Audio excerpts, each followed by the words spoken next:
Great. Hello, everyone, and thank you for joining us today. This webinar is part of the Insight Briefing webinar series that has been organized by the Fuels and Technologies workstream, which is one of the 4 work streams of the Getting to Zero Coalition. The session is being recorded, as you just heard, and the replay will be available on our YouTube channel. We'll be sharing it on social media as well. So please make sure you address all of your questions in the chat during this webinar by choosing both panelists and attendees. We'll do our best to ensure that all of the questions are responded to.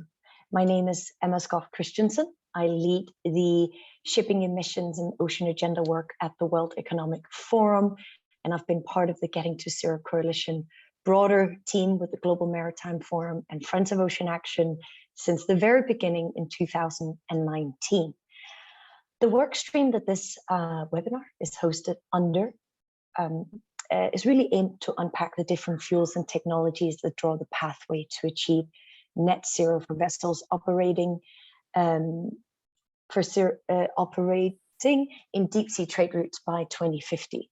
So after looking at different fuel options in today's webinars, we're going to explore how the future of retrofitting ships and engines can be a good opportunity for alternative fuels in this journey.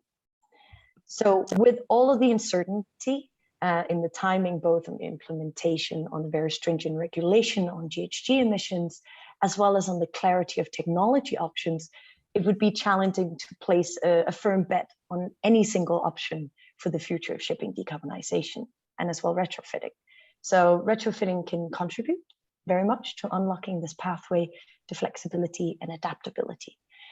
So it is about the engine, but it's also concerns the equipment, systems, and the full vessel, of course. This is really about the existing fleets, but it's also about the fleets that are being built today and going to be built tomorrow, and how those new builds, as well as the existing fleet, can help ship owners and operators to prepare for the transition that is needed to decarbonize shipping. So there are some key questions that need to be answered. First, to mainstream retrofitting, that takes into account the implication of space for tanks and the dangers and limitations thereof. Also, what are the drivers for ship owners and the different variables in terms of design and fuel options? And what is the role of certification in this process? So I'm very much looking forward to this discussion, as it is has been part of many of the exchanges we've had lately. Just the beginning of this month, we hosted a workshop for the Fuels and Technologies members, and it was very much a topic that kept coming up, and also an inspiration to host the webinar here today to really unpack with the brilliant panelists that I'll be introducing shortly. So yes, of course, it goes very much above shipping and can be discussed for the whole mobility industry as these new energy options become available to us. Before I introduce the speakers, we would like to have an idea of how mature and how familiar the actors of this industry, meaning you who've tuned into the webinar, are with vessel retrofitting. So one of my colleagues will launch a poll. And please take your time to let us know if you've been part of retrofitting projects, and if your organization has been involved or keen to develop projects. Maybe you've been reading about it, and if you do not know what a retrofit is, I think today's a good place to start. We're all very much learning in this journey. So let's see what the poll says.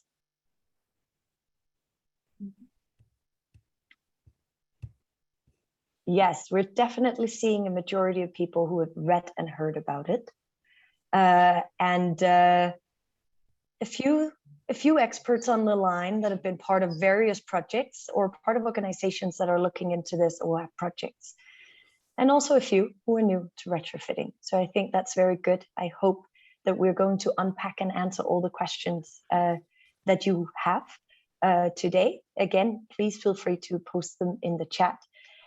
It is my pleasure to introduce the panelists of today's panel. The first is Amar Parikh. He is the Retrofit Development Manager at Man Energy Solutions. It is Lampros Nikolopoulos, Lampros, Projects and Dry Docking Engineer at Euronav, and Ulrik Frorup, who's the Director of Special Project and External Affairs at Veritas. And then, of course, it is Harry Robertsson, who is the Technical Director at Stena. So each of our panelists will take the floor for their individual opening remarks. They'll also be sharing a few slides to help us understand the different perspectives of retrofitting in this ecosystem. And after that, we'll have an open discussion and we'll take the questions that have been made through chat. So our first speaker is Amar. The floor is yours. Thank you very much for being here today. Yep. Good afternoon, everyone from Copenhagen. Thank you for having me here today. My name is Amar Parikh, and I'm the Retrofit Development Manager here at MAN Energy Solutions. And I'm working in the R&D side of things on the two-stroke engines. And my main role is to look at ways to, incorporate all the new technology that is being developed around me into the retrofit perspective. And if I start by sharing my screen, I have just 3 slides today, which I would like to talk from.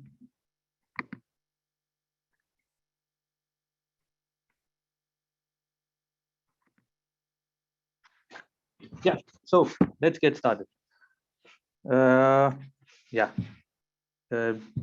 Let's start from the very beginning. Vessels, we all know, are built for a rather long life cycle of 25 plus years due to the high investment, in the capex of building a new vessel, as well as the average earnings of the vessel through its lifetime. And on the other side, we have technology developing all around us in the shipping industry, and including on two-stroke engine technology, which is improving all the time. And this provides an opportunity here to look at bringing all this new technology onto our vessels which are already existing. You can say the main drivers for retrofitting is you can put them into three categories as we see them. The first one is the economic opportunities of lowering your total cost of ownership of the vessel itself, either by improving vessel efficiency, lowering fuel consumption, or reducing downtime by bringing in all the new components and all the new developments that is happening around. The second one is related to legislations. So we all know there's a lot of focus on a lot of new legislations are coming into force for new vessels as well as existing vessels like EEXI and CII. And there's a lot of discussion about future emission regulations. And all this is, bringing in the aspect of retrofits, which, to keep the vessels meeting all these regulations. And on the third side, we see a strong demand from shipping companies themselves, who have made sustainability targets. They have a corporate strategy, and then there's also a push from their customers to provide greener transport solutions. So you can say, within these 3 areas, we see a lot of interest from ship owners coming to us, where they want to discuss different ways of retrofitting their ships. But just to summarize all of this, retrofit options, they allow all ships over their lifetime to be compliant and be cost effective, and also improve their emission profiles. And I'm going to look a little bit more into the emission reduction, meeting future emission regulation side of things on the next slide. Yep. And if you look at this, it looks a little complicated here, but what we wanted to do was to provide a simple overview of all the different options which are already existing around retrofits and especially connected to on the different fuels that are being discussed. So on the left hand side, on the leftmost column, you have the different fuels in the mix today. Even as different stakeholders, they debate the pros and cons of each of these kind of fuels. But what we can say is we are well prepared to meet any demand which comes up. And as you can see on the topmost row, we have a list of or a portfolio of engines which have different applications when you talk about the different fuels that are available today or will be available soon. And the most interesting part from our perspective is the possibility to retrofit. And you can see here, for example, the MEGI engine, which is basically designed to burn not only the conventional fuels and LNG and biofuels, but is also, you can say, retrofit ready to take on other kind of fuels which are also in the mix, like methanol or LPG or ethane for that matter. And similarly on the LGIM engine, which is our designed engine for methanol, you can also go down the LNG road in the future. So you can say this way of having a modular design, it helps provide retrofit options at any stage of the life of the vessel.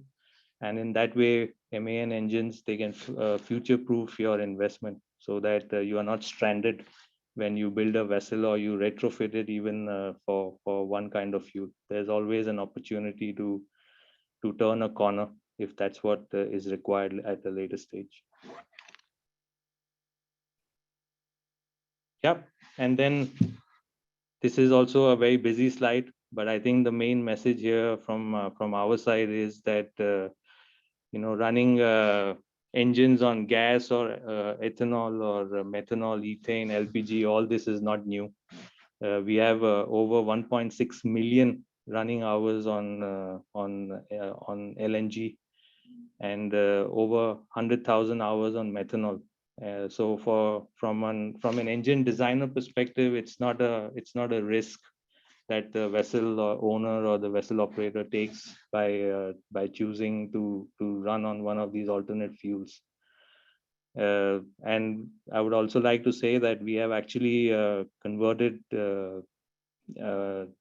vessels already to LPG. So we have 9 to 10 vessels finished with LPG conversions. And also we have completed one LNG conversion of a large container vessel recently. So there are great examples here that we are ready.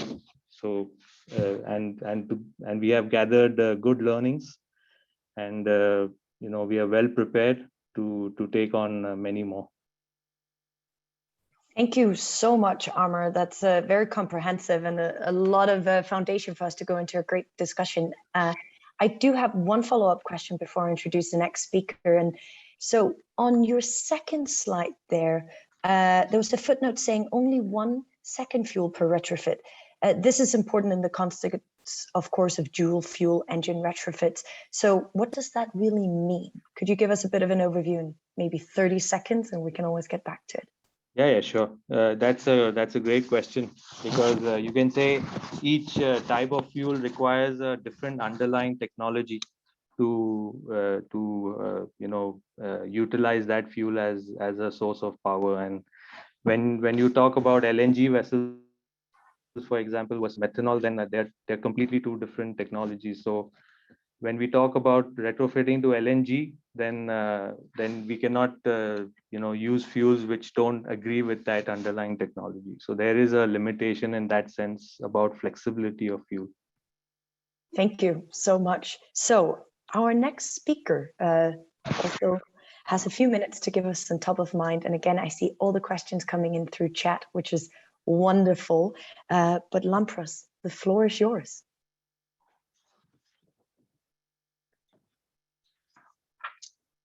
Hello, everyone. It is a great pleasure to participate on behalf of Euronav in today's webinar. share my screen. It is a great pleasure to participate as founding members of the Getting to Zero Coalition in this retrofit for zero carbon fuels. In Euronav, we have been exploring our strategy towards a zero carbon future. Either it is with the use of zero carbon or carbon neutral fuels, or with the synergetic reduction of energy requirements on board by voyage planning, or even in some cases by examining aspects of carbon capturing on board. Within this context and within the context of today's webinar, we would like to focus on the retrofit aspects for zero carbon and carbon neutral fuels. And within that context, we have been plotting pathways, families of pathways to zero carbon. Each family of all pathways lead to net zero, to zero CO2 emissions, and each family has a common starting point. For example, the first family would be a VLSFO vessel, a vessel that burns conventional VLSFO fuel. We consider VLSFO vessels that are either LNG or ammonia ready and can be retrofitted at a point to either burn LNG, use drop-in biofuels, or be retrofitted to ammonia. These are pathways that have a very small capex for the first investment of the vessel. The retrofitting cost might vary depending on the work scope. The work scope is quite variable, either from drop-in fuels to ammonia. And these vessels might be subject to higher OPEX at the midlife of the vessel due to carbon taxation, future potential carbon taxation. The second family we have been looking into, the second family of pathways, is pathways of tankers that are dual fuel by design, and how these can lead to a zero emission future.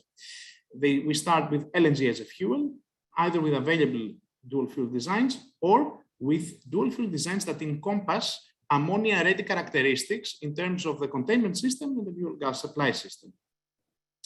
These can lead to either a net zero footprint using ammonia, using synthetic methane with no retrofitting at all, or by retrofitting a carbon capturing device that is quite integrated and works integrated with LNG and gets the positive influence of LNG in the terms of its cryogenic abilities. Another family we have been examining is the family of LPG, starting from LPG as a starting point. The interesting point here is that LPG has very similar characteristics to ammonia as a fuel in terms of the requirements of the containment system and with regards to the requirements of the engine injection system, let's say. So that would be an easier retrofit of reduced scope and reduced cost.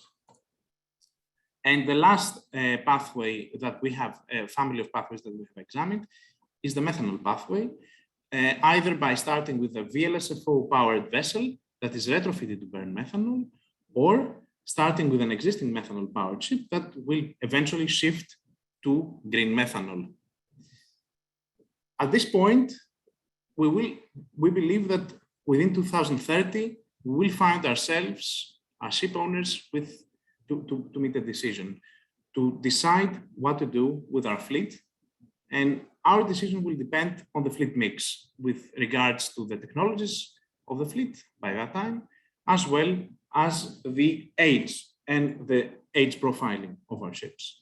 We consider that new building ships that will be available by 2030 will be zero emissions by design, while the category of ships that belong to the 0 to 5 years old by 2030, so new builds built sometime between 2025 and 2027, will be the strongest candidates for retrofits. Could be ships that are already powered by LNG or LPG and could be converted to ammonia, or ammonia-ready vessels. The other category would be vessels that will be 5 to 10 years old. These could either do a retrofit if they are retrofit ready, or we could use drop-in fuels such as biofuels. And for the older segment of our fleet, the biofuel option, the drop-in fuel option will be more attractive. However, retrofitting to methanol can also be a consideration, given that the containment system requirements are not the ones of cryogenic fuels, but of nominal fuels. So the cost and the scope will be considerably less. What we take as a lesson is that in any case, what we can do today for 2030 is to increase our level of preparedness. And within this concept, we believe in zero emission retrofit ready vessels that belong primarily to two categories. Vessels that have an infrastructure preparation and vessels that are dual fueled by design, but they are ready to encompass zero emission fuel burning capabilities.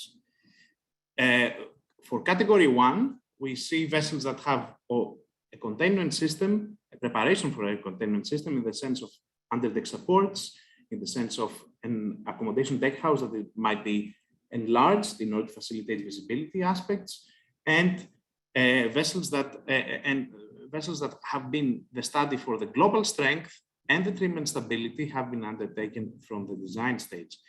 Free spaces for pipe routing is a thing for these vessels. The routing of the fuel gas supply system is taken into account and spaces are freed and engines are prepared for retrofit. While for category two, these are slightly, let's say, more advanced vessels that have containment systems that can be compatible for multiple fuels. For example, high manganese tanks that can be compatible for LNG and ammonia. Fuel handling systems that are adjusted to treat multiple fuels in the sense that they are sized for that matter, either in terms of piping or in terms of the capacity of the various components, such as the vaporizers. And they have auxiliary systems that are adjusted for zero-ready fuels, such as venting arrangements, for example, for ammonia. Thank you. I would like to thank you very much for your attention, and we are looking forward to the question in the Q&A session. Thank you so much, Lampros, and really thank you for giving us that overview of the pathways that Euronav is considering. And it's clear that options are not infinite. And it's, of course, really a helpful framing to narrow down these options, and we could call them smaller series of families. And as well, also your categories are very helpful and useful when we start thinking about how we define retrofit ready. So I appreciate it. Thank you very much. The next speaker up is Harry. So Harry, I leave the floor to you and look forward to the discussion following. Okay, thank you so much. I must say that I certainly agree with the views that you showed us, Lampros. There's a lot of different alternatives and so on. Reason why, well, I've been asked to give an example here of how to retrofit a ferry for methanol. And this project was actually initiated to cope with the sulfur regulation that came across in mid 2015, and we decided to go on the methanol as we could cope with the coming regulation. So in 2013 we choose a suitable vessel, and we got support from EU, and after that we together with Robertsson developed a conversion kit for the vessels, and we also agreed upon supply from a methanol producer. And at that time we didn't have any rules and regulations in place, so we had to do a quite thorough risk analysis, as this is a fuel that is not or was not defined as a approved fuel for shipping. We also started to develop rules and regulations within the IMO regulatory framework. So to be able to run on methanol, it was actually introduced by us, but we got good support from the Swedish maritime authorities. Then we did the shipyard retrofitting in Poland, and we also had to build a special bunkering station at the quayside in Gothenburg. And then by doing that, we needed to have a special acceptance by the ashore authorities. Then when we had done all the retrofitting for the sort of structural work on board, then we had to rebuild the engines one by one, and that we did during operation of the vessel. This was at the time, I think it was the third largest RoPax in the world, and had a capacity of 4,000 lane meters, and passengers 1,300 passengers, and the engines were 4 times 6 megawatts, and the budget was above 11 million euros, whereof we got a grant from EU of about half of that. Next slide, please. Or should I do that? Okay. Well, to do this, we had the methanol tank in the double bottom could be positioned anywhere. We don't need to have a double hull, but we need to have a high pressure pump, and on top of the methanol, we have to have nitrogen as an inert gas. We had high pressure double walled pipes, 300 bar. And in this case, the length of the pipes were about 70 meters. So that was a challenge in itself. And then we had to rebuild the engine. The retrofit went according to plan.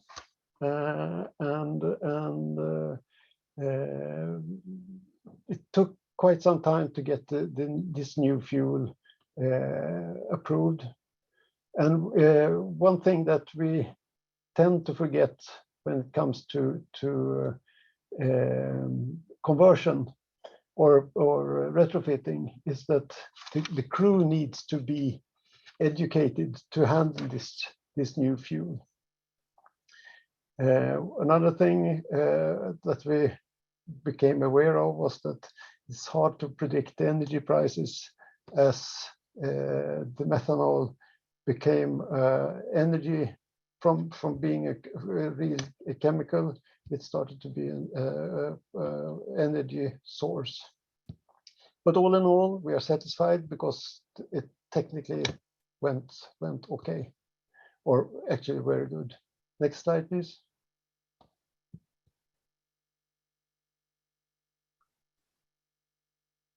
Thank you so much, Harry.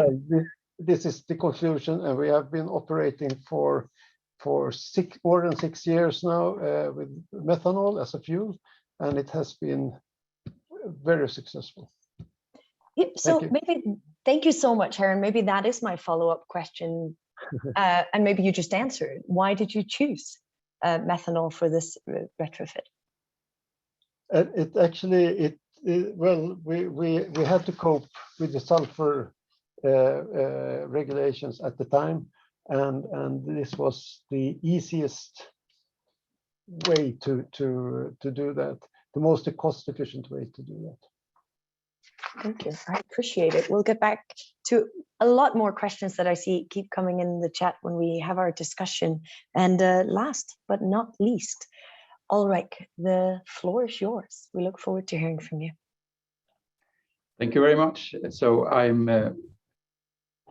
I'm Ulrik Frorup, and I am working for Veritas. I'm in charge of special projects, and in particular working on decarbonization issues. So let us have a small introduction to this subject. So first, I would like to confirm that the whole industry is working on sustainability. It's really a primary focus from everyone. And the funny part is that in the marine world, we have been used to see technical developments before preparation of classification rules and statutory requirements. But here we have the opposite situation with decarbonization. We have the strategy, the statutory targets, and then we have to develop the technology and the related technical and classification rules. So to meet the common goal, shipping is more than ever depending on the supply chain for energy. And we have to perform life cycle assessment. So we have to consider the well to tank in addition to the tank to wake for choices related to energy transition. And as you know, shipping is international transport over long distances. The availability and the technical performance of the chosen fuel, they are really the critical parameters. So the change of fuel is difficult without impacting the vessel design and the operation. So the roadmap, I think we can move to the next slide. Maybe I can do that myself. Can you move to the next slide, please? I believe that the technicalities on our side, and I'm sorry about that, Ulrik, are a bit slow, but my team is trying to move the No problem. slides, I see. Go ahead. Okay, so I think what we have to look at is that the roadmap for developing of alternative fuels, it's defined, but there's a long way to have the complete carbon-free solutions. Hydrogen and ammonia will therefore not be available soon. In fact, today we have not a fully tested and certified engine available for shipping. The International Energy Agency, they expect hydrogen to be introduced in a larger scale from 2030, so yet still some years to go. Biofuels, they exist, and they're still under development. We have e-methane, which is technically developed, but it's not available in large scale today. And furthermore, IMO has not released any regulations or incentives for this. For new vessels, you may be able to design for flexible machinery propulsion systems and storage, but for existing vessels, this is obviously more difficult. So the trend in the market as we see it, there are some owners moving for LNG. So LNG has a proven track record and the availability of the gas is expanded worldwide. It is a step in the right direction despite the categorization as fossil fuel and obviously the risk of methane slip. The other trend is methanol, which also has been experienced on board ships, either on ferries or methanol carriers. And likewise, the LNG, now green methanol is to be developed in a large scale to decarbonize the operations. So for both mentioned alternative fuels, the technical solutions, they are mastered, and class rules, they do exist. Similar for use of other low flashpoint fuels and LPG. It would be fair to mention that shipping is also considering CO2 capture systems, and the shipping is also having focus on alternative propulsion, either in terms of energy saving technology and use of renewable energy. We see batteries used on ships engaged on transit routes with recharging facilities at each port, and we see electric hybrid ships used on vessels with large power variations such as tugs and cruise lines. And we start to see wind-assisted propulsion, what we call WAP, as a real option in the market. So based on the internal R&D, we are constantly working with all industry stakeholders to continuously develop the mutual understanding of this technology that we need, and of course with the aim to develop the classification rules and hereby support the industry.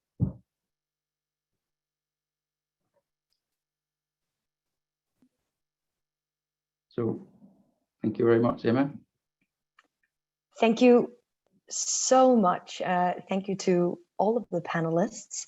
We're going to be moving into a few questions, as a few questions have come in via chat, and also that all of your presentations have given us a perfect opening for our conversation. So we'll start with a bit of a technical question. And the first one is for you, Harry.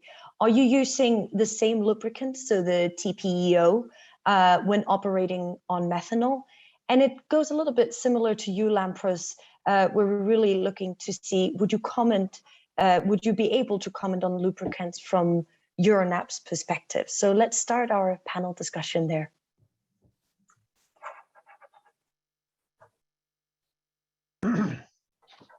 Good question. I know that this has been discussed, and frankly speaking, I don't remember now how we coped with that.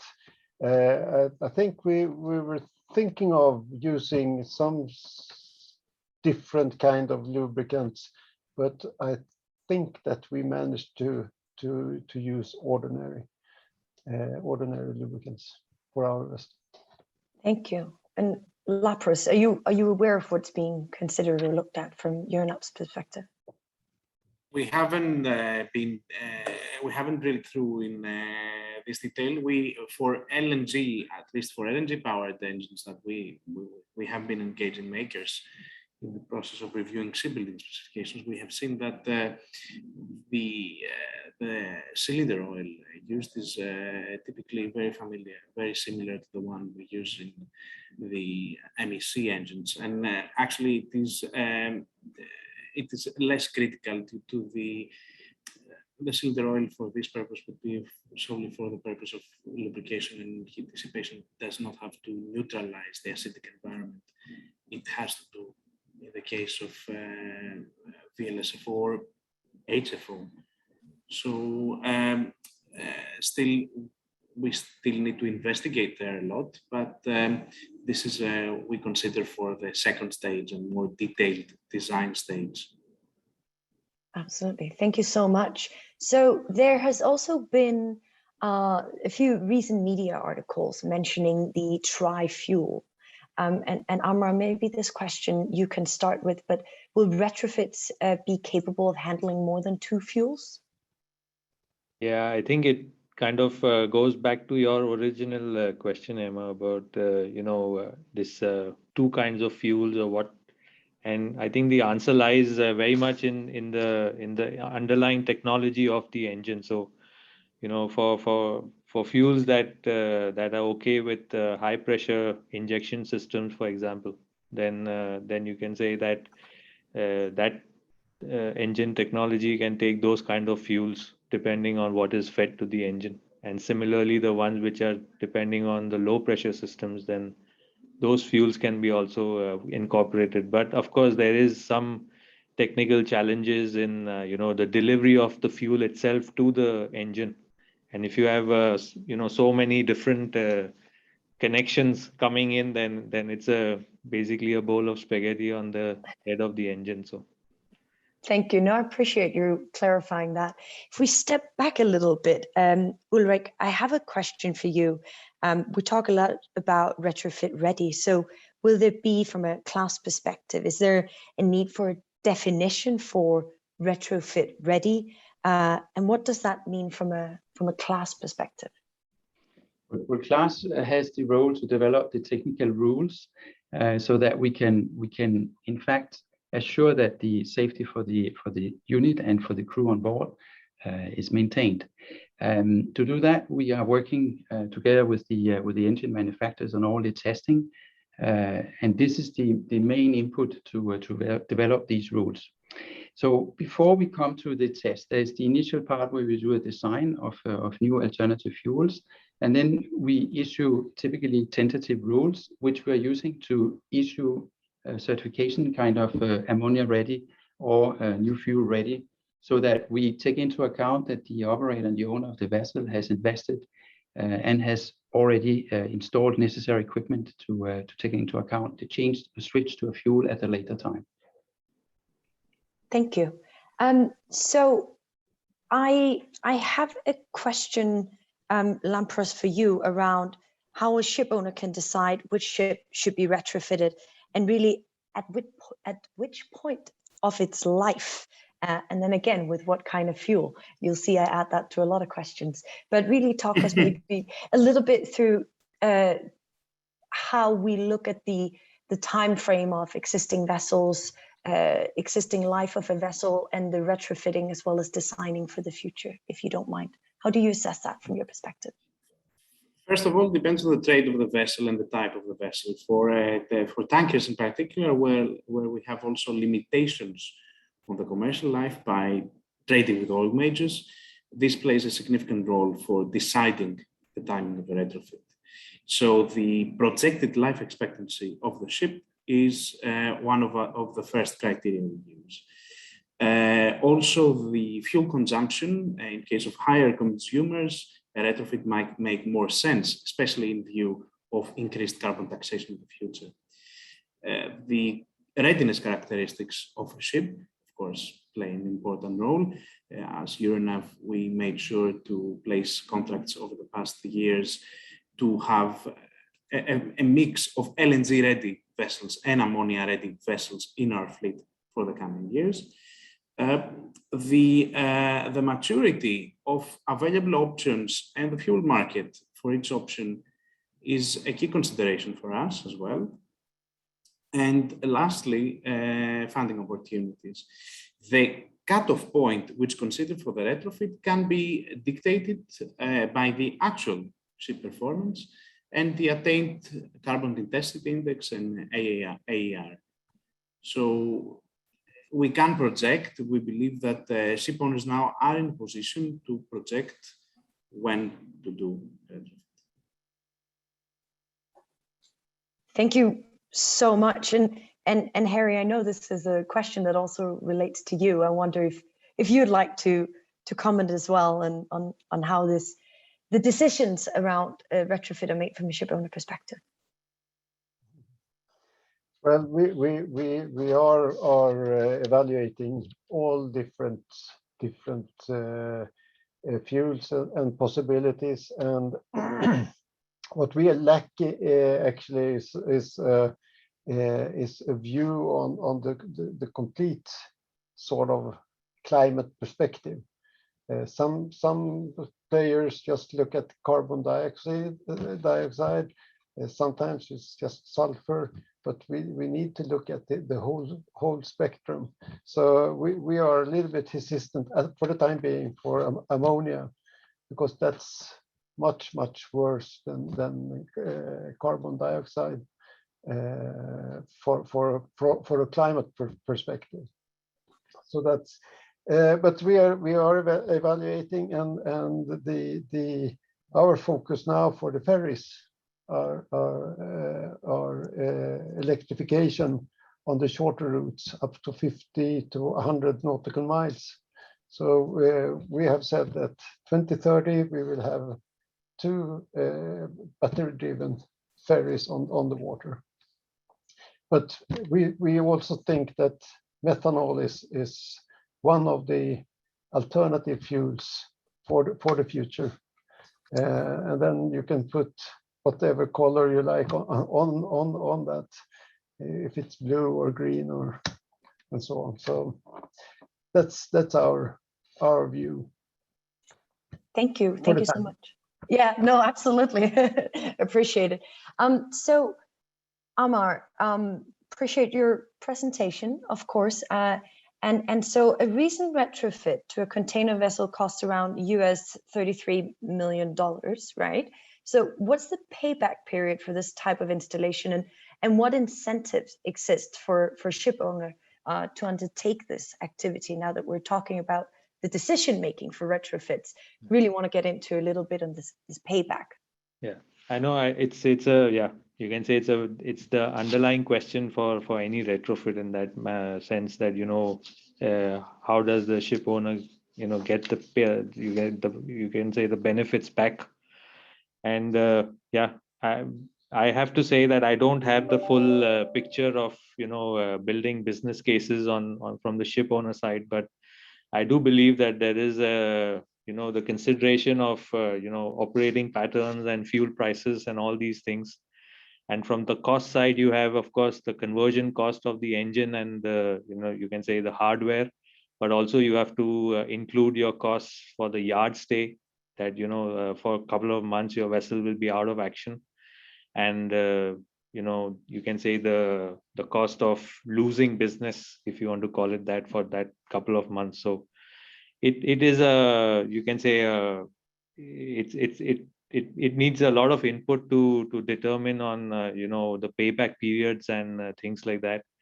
And of course, ship owners, I've been there for 20 years before I joined MA, and so I know that they are looking at it very, very closely in terms of what is the final benefit in that sense. Thank you, Amar. Sorry, I can't give you a specific time frame of getting the 33 million back. No, but I appreciate the answer very much. And I see, Ulrik, you are nodding. Would you like to comment on this question as well, please? Oh, you're muted. Okay, no, I like to listen to this kind of discussion, because the issue is obviously that the rules are not clear. So from IMO, we do not have yet the roadmap up to 2050 in terms of the CII. So before we will have that, it's difficult. It must be difficult for operators to decide and make decisions on this alternative fuels and retrofitting. And on the other hand, we also have to be sure that we do have the energy available where we are coming on with the ships. And this is really an issue where shipping has to be in communication with the stakeholders on the energy side to assure that this will be the case. Absolutely. No, thank you. So I'm going to take another question from the chat, and please, everyone, continue to post in the chat your questions. And this is a broad question, and you can jump in as you'd like to answer it. But basically, what was posted here is: do you see retrofit as one of the puzzle pieces, as essential in order to reach the IMO GHG target, or are there other realistic options at all? So we have some GMF, Global Maritime Forum, and UMass analysis that says that empathetically that the answer is yes, but I'd really like to hear what the panel thinks on this question. Anyone would like to start? Harry, please go ahead. From our perspective, we think that for the existing fleet, when it has certain age, we just need to have alternative fuels ready for that, because we cannot carry huge investments like 10 or 15 million euros per ship. But for the more modern tonnage, we think that we could cope with some investments for retrofitting, and that those costs should be as low as possible. And we think that methanol is one of the pathways for the retrofits. Absolutely. Lampros, do you want to come in on this one? Yes, actually, it's a very good question. We believe that a rather holistic approach is required to address the greenhouse gas targets. And this holistic approach also means that we have to reduce our energy impact. In other words, we can see the whole picture in terms of megajoules per ton per mile. If we're able to minimize that with something that's carbon neutral, we believe that the target will be easier to attain. It won't be easy, but it will be easier to attain.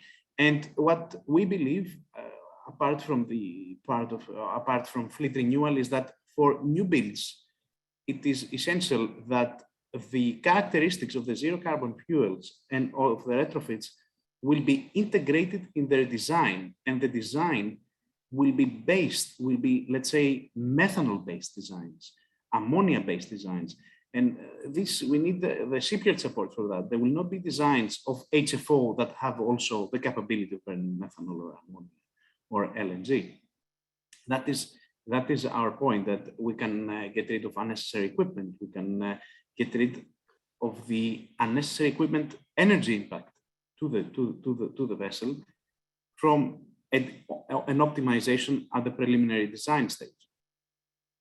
Absolutely. Amar, Ulrik. May I just comment upon that? And I agree with Lampros that the energy that is not consumed is the cleanest and cheapest. Definitely cheapest.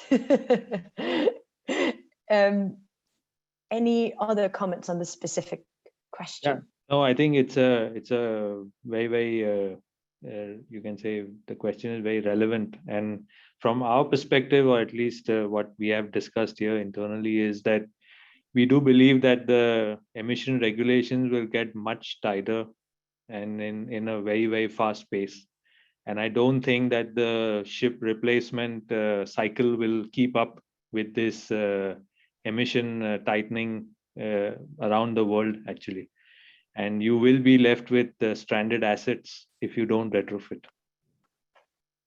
Absolutely. Ulrik, any comments on this one? Yeah, I like what Amar just said. I think that we probably have to get away from that idea that all the ships are using the same fuel. We have to be comfortable having a diversified fuel supply for some years until we will get to the long-term solutions. But I definitely agree that the retrofitting will come in. Otherwise, we will never meet the target. Yeah. Absolutely, multi-fuel future. So one of the follow-up questions that came in via the chat is it related to the pre-read, which contained a chart that indicated that by 2046, the number of retrofits would be around 14,000 vessels. So do the two ship owners, Euronav, Stena, so Lampros and Harry, do you how do you see this? Is that a target that's realistic from your perspective?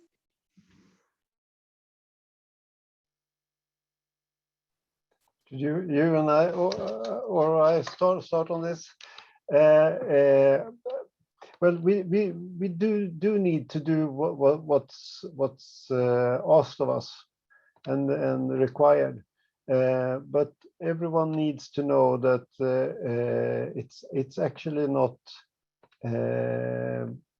possible for us to put in 100 million euros in 40 different ferries and to cope with that. So it has to be some sort of common rules for that is governing this.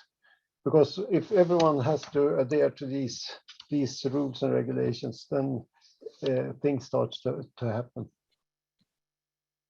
Okay. Lampros, that number realistic? Yeah, the 14,000 in a lifespan of 25 years. If we do some math on that, and I've been trying to do that in the past minutes, I was quite intrigued by the question, to be honest. If we do the math on that, we can draw an analogy with what happened a couple of years ago with the scrubbers. Within 2 years, more than 1,000 ships were retrofitted with scrubbers. So if there is a technology that, depending on the ship type and application, can be attractive, and there can be funding, maybe the number is big, but it is over a big span of years, and depends also on the energy policies and how efficient the operators run their ships.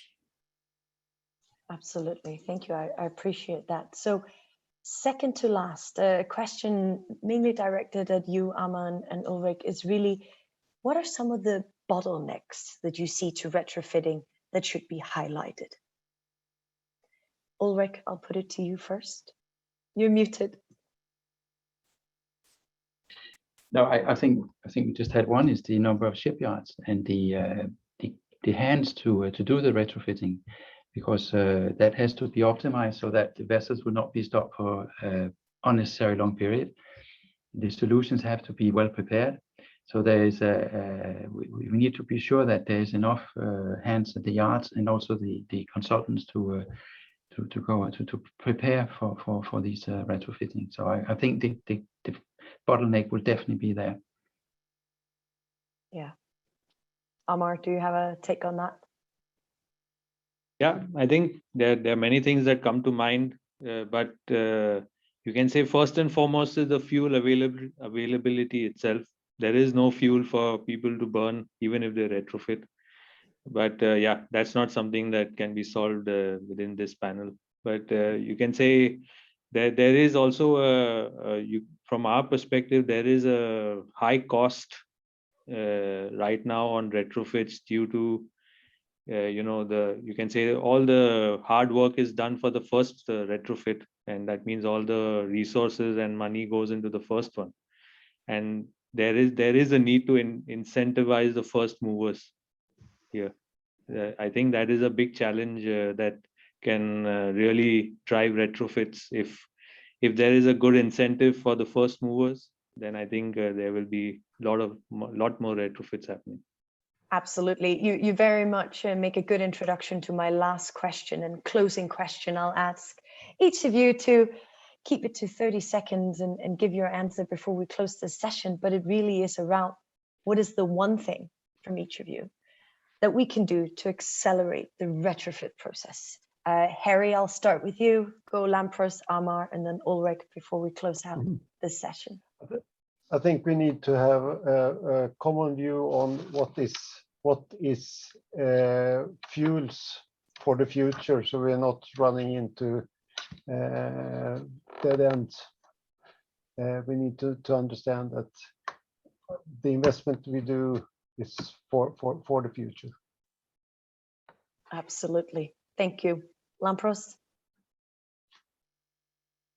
Well, first of all, challenge all stakeholders, challenge main engine makers like Amar, challenge shipyards, and also engage other stakeholders such as cargo owners.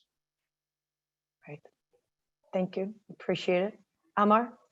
Yeah, I would go on the low practical side and say that you need to prepare early for a retrofit. From our perspective, you need at least 12 to 14 months preparation before the vessel can be retrofitted. So it's not, I mean, we really can't help if 2 months before the dry dock, a ship owner comes and asks whether this vessel can be retrofitted. Absolutely. Preparation is key. It is. Ulrik, last comment? I would say that, as Harry mentioned, that the energy should be there. And just one thing I was thinking about, we should not forget that the energy transition is in hand with the digitalization of the marine operations. And there is a lot to be done that can optimize the fuel consumption through digitalization. So this is a thing that can maybe be an enabler in this game. Absolutely. Thank you so much, Harry, Lampros, Amar, Ulrik, for joining us. Thank you to everyone who joined us today. We'll continue in the Getting to Zero Coalition and with many of you to work on solving some of these things going forward. So from the fuel side, working on stakeholder engagement, planning very early on. We look forward to continue working with all of you. I also want to give a big thank you to the team that's helping here at the World Economic Forum, Rosa and Lara, as well as the co-lead for the Fuels and Technologies workstream, Randall Krantz, who's sitting right next to me, helping me with all the questions, and to the co-chairs and leadership group of the Fuels and Technologies workstream. I hope to see everyone again. Next month, we'll be unpacking methanol, so I'm sure there'll be a few people back on the line. Hot topic indeed. So thank you everyone for joining us. Panelists, pleasure. Take care. Thank you. Thank you so much. Bye-bye. Bye. Bye everyone.